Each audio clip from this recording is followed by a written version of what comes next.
Welcome to Robert Kiyosaki's The Business of the 21st Century. Robert Kiyosaki is recognized internationally as one of today's leading financial experts.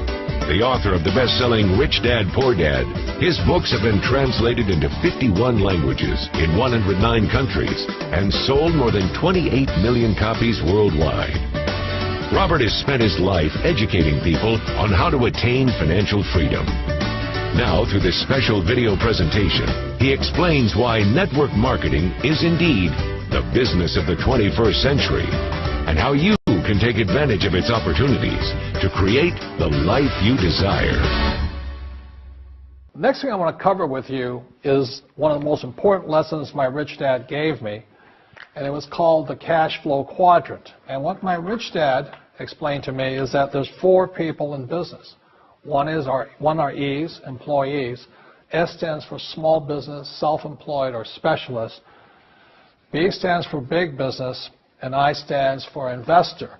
And the thing of note here is that most people who go to school are programmed for the E and the S side.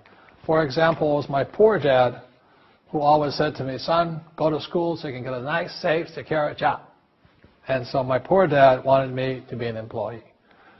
And since the time I was a kid, get a safe, secure job, steady paycheck, and benefits. Okay? I didn't want to be an employee. And I said, Mom and Dad, I want to be a rich man. And I fight with my dad. So my mother finally said, son, if you want to be rich, my mother was a registered nurse. And she said, if you want to be rich, the richest people I know are doctors. So my mom wanted me to come over here, be a specialist or a small business person. I said, there's only one problem with that, Mom. Doctors are really smart. And she says, you got a good point there. I'm not going to be a doctor. So I went to school. I have a Bachelor of Science degree. I can drive ships and I can fly planes. I flew for the Marine Corps. But I've never used any of that education because I wanted to become a business owner. So it was my rich dad who basically said to me, become a business owner and learn to be a professional investor. So one of the big differences here between these people is that it's called taxes. See, in 1943, in the U.S., the federal government passed a law that said employees had to pay tax before they got paid. So when you get your paycheck from your employer, you open it up, and voila, the government's always taken a sizable chunk of it. And the harder you work and the more money you make, the more money they take from you. So that's why it's not that good to be an employee, because you can never get ahead, because the more you work, more money you make, the greater they pay in taxes.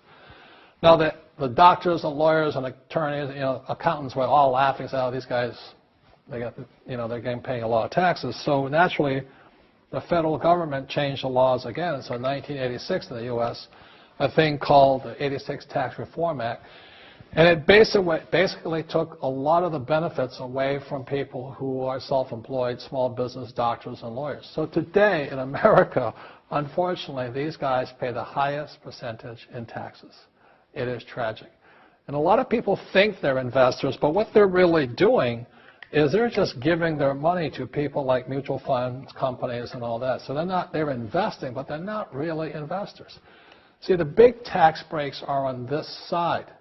The laws are pretty tight here, but this area is very, very gray. So by being a business owner on the right-hand side of the quadrant, you can make a lot more money and pay a smaller percentage of taxes legally. And the key word is legally. In the investor quadrant, it is possible to make millions of dollars and pay 0% taxes legally. But you've got to know the difference. So one of the beauties of business for the 21st century is it allows people to make the transition from the E and the S side to the B side especially. And so you can become a big business owner. And the difference between an S and a B, small business and big business, is most of these guys can't quit working. Most small business owners, if they stop working for more than a month, the business collapses. They don't really have a business. Most of these people own a job. So the beauty of business for the 21st century is it allows these people to make the transition to the B side so that you don't have to keep working hard for money, and the money can actually come in passively. Then once you have your business up and running, then I always recommend you then begin investing with your excess cash, paying less and less in taxes. And that's the reason the rich are getting richer.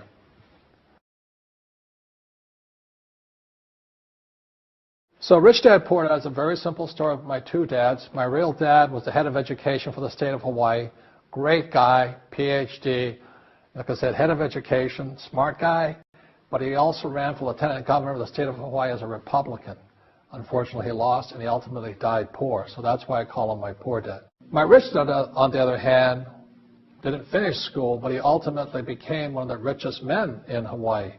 So he was my best friend's father, and starting when I was just the age of 9, my rich dad began teaching me about money and business and why the rich are getting richer and why there's this big gap between the rich and everybody else today. So Rich Dad is a very simple, true story about two fathers, Rich Dad and Poor Dad, tell their two sons about money. And it was my poor dad always said, go to school, get a job, work hard, and all that stuff. And my rich dad says, you'll never get rich doing that. You'll never be a free man. So that's kind of the differences. But if I would show you a diagram of the differences here, is that in financial education, this is very simply the difference. Because there's no financial education in our school, most people do not understand financial statements. So this here is income, expense, assets, and liabilities. And the reason my poor dad was poor, it was very simple. Because he couldn't read a financial statement because he don't have financial education in school. He was financially illiterate, although a PhD. And my poor dad always said, our house is an asset. And my rich dad said, your father may be well educated, but he can't tell assets from liabilities. So very simply, my rich dad said to me, assets, whether you work or not, put money in your pocket. So when a banker looks at your financial statement, the banker looks at this and says, oh, you have assets and you're putting money in your pocket. And if you look at your house, it's really a liability because every month it takes money from your pocket. Now I can hear people say, well, it's, I don't have any debt on it, but still every month you have insurance, you have upkeep and expenses to it. So very simply, the reason I'm a rich man today was I knew the difference between assets and liabilities. And I get richer and richer because every year I add more assets to my balance sheet here. And so that's one of the biggest differences. And as my rich dad often said to me, he says, son, my banker has never asked me for my report card. My banker wants to see my financial statement because it's your financial statement that shows how high your financial IQ is. How smart are you with money? If you're very smart with money, the banker will give you as much money as you want because you know how to make money with money. If you're not very smart about money, all the banker will give you is a credit card and a home loan. So those are some of the differences between my rich dad and my poor dad. And if you stay tuned, you'll find out how you too can create assets instead of liabilities. Because if you're going to survive in the 21st century, you need more assets than liabilities.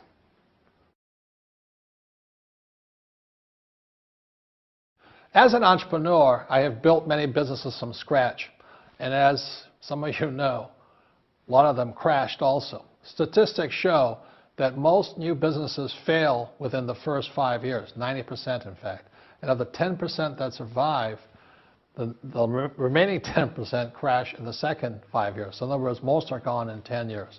So I've looked at many different models, and one that stands out for me is network marketing. And the reason for that, it takes very little upfront cash. It's low overhead. You can do it part-time. It means keep your daytime job, but do this part-time. And once the business is up and running, it can generate enough income so that you can move from the left side to the right side of the quadrant. So let me tell you about my introduction to network marketing because I had a very closed mind to it. Since I can build my own businesses, I said, why do I need a network marketing business? But about 15 years ago, I have a good friend. His name is Bill. And this guy is the best real estate investor I know. He has tons of assets in here. So I said, Bill, why did you start a network marketing business? And his answer was very simple. He says, it's my way of helping people. But more importantly, he says, the reason most people can't invest in real estate is because they don't have a business. They don't make enough money simply because taxes, debt, inflation, and retirement savings are killing them. They cannot even invest. So my friend Bill, who is a professional real estate entrepreneur, he says, I started a network marketing business so the people that worked with me could start their own business and then invest money with him. So with that, I realized then that network marketing wasn't about making money, but it was about helping people to help other people make money so they become financially free. So the beauty of network marketing, I said, like it's very low entry point, doesn't take much money, you can do it part-time.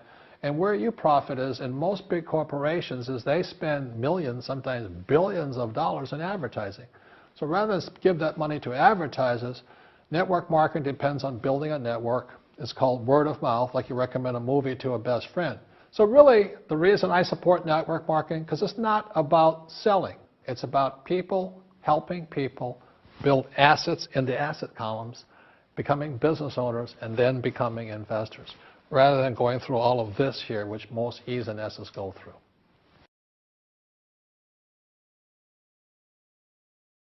As you know, with this financial crisis, it is the E's and S's who are getting crushed.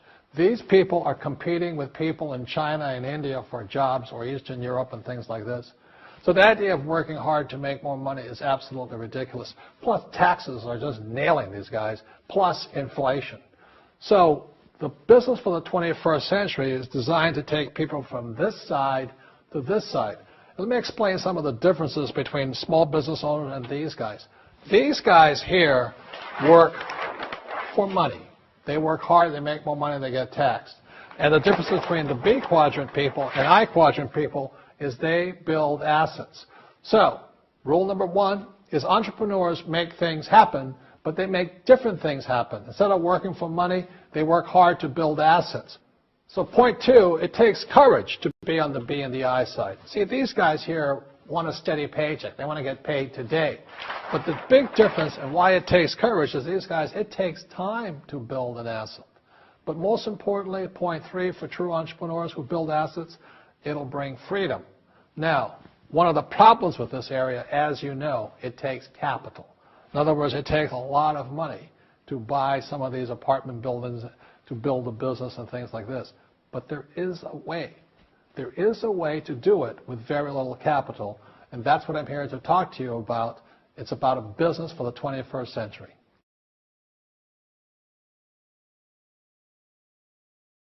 In this segment, I want to talk to young people, people who have not yet decided what they're going to do for the rest of their lives. You know, maybe you're in school or about to get in school or whatever you're going to do. But as I said, it was my poor dad always said, go to schools and get a safe, secure job. Unfortunately, in this financial crisis, many young people are coming out of school deep in college debt or college loans, and they can't find a job.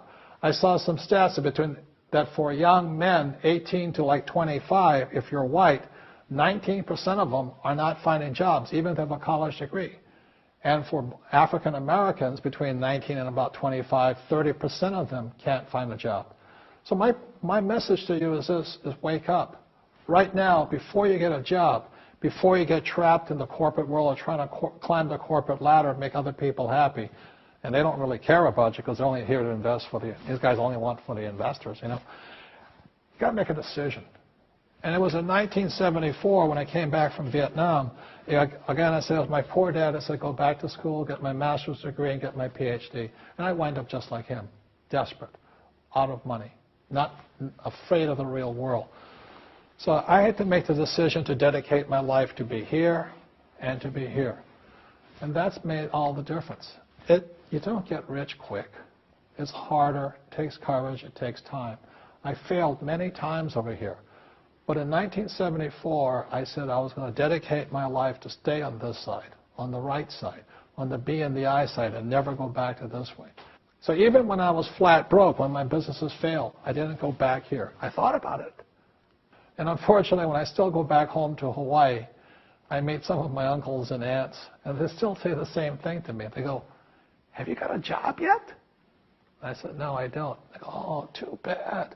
It's so bad you're unemployed. The point here is they can't see it. So these guys, all they know is job security. They don't know what freedom and having a lot of money is. All they know is living below their means, struggling, paying taxes, trying to save money. So I recommend to you, start your own business. Start now. Practice. It takes time. You will make mistakes. But it's one of the best experiences because if you're successful and you persevere and you're determined, you will find a freedom and an abundance of wealth these people will never know. In this section, I want to talk to you about a different kind of quadrant. Years ago, I found out there was 4 kinds of people in the world. You know, one type are people who must be right. These people know all the right answers. They went to school, they know everything. You can't tell them anything. This is not a good business for them because their minds are too set. Another kind of person is a person who must be comfortable.